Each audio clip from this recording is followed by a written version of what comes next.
We went to the doctor for the first ultrasound of our second child. It was familiar to us, so we felt comfortable knowing what to expect. The ultrasound revealed the pregnancy had stopped at 8 weeks. It was the most awkward feeling seeing so many pregnant teenage girls in the office that day. Walking through that crowd with tears in our eyes and what felt like shame for our loss.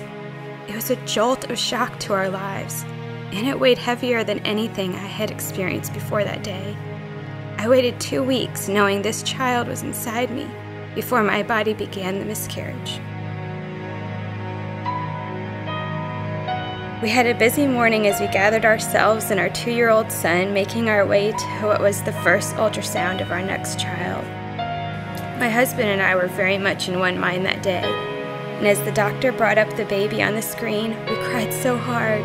We had a baby with a strong heartbeat. We pointed it out to our son, and he laughed, saying that the baby was in a cave.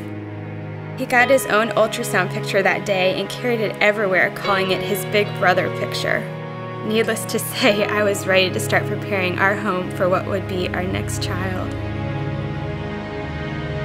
We headed to the doctor's office for our 18-week appointment.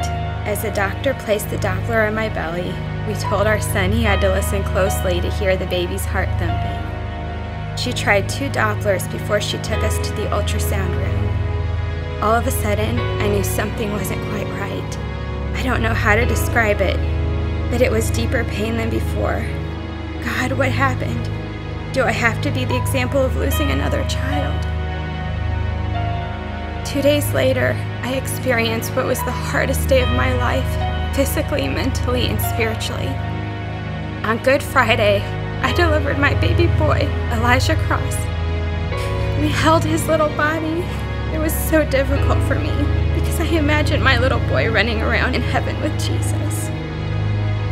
That weekend, I left the hospital with a choice to believe that God could heal my heart, understanding only He's what's best for me. A month later, we attended Elijah's burial.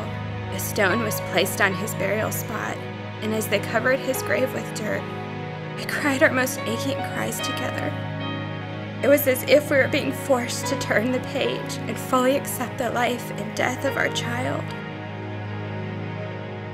Today, I am trying to accept a normal life with my husband and son again.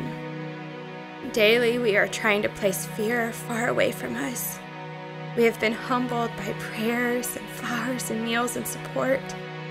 We have felt God's presence in this valley and know He provides daily strength. Today, our doctor has confirmed that we can try again.